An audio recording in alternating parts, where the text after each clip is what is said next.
The science is not mixed. The science overwhelmingly points to risk.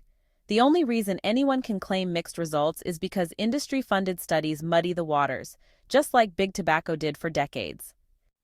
The Interphone Study, a perfect example of how industry spins data. Originally framed to show no risk, but buried in the data was a 40% increased risk of glioma in users who averaged just 30 minutes a day.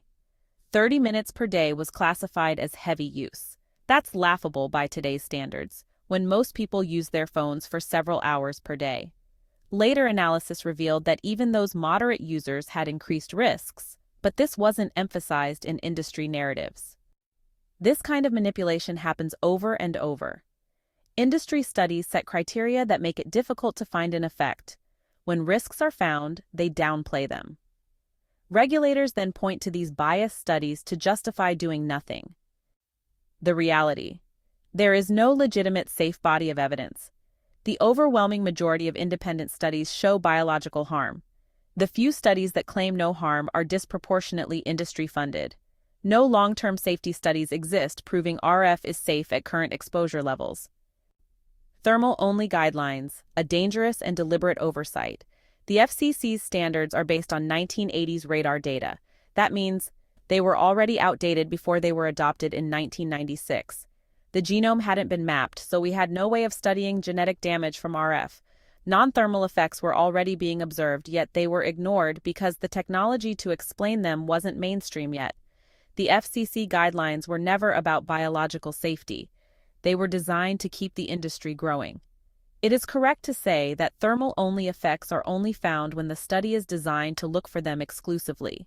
That's the equivalent of testing cigarettes by seeing if they burn your throat, but ignoring lung cancer. Testing lead exposure by measuring body temperature, but ignoring neurological damage. It's absurd, and it was never scientifically valid. The real narrative: science shows harm, industry says debate. This is a classic strategy of deception. When overwhelming evidence exists, claim the science is uncertain. Delay regulation by calling for more research. Fund weak, controlled studies to balance the thousands of studies showing harm. Capture regulatory agencies so they rely on outdated industry-driven science.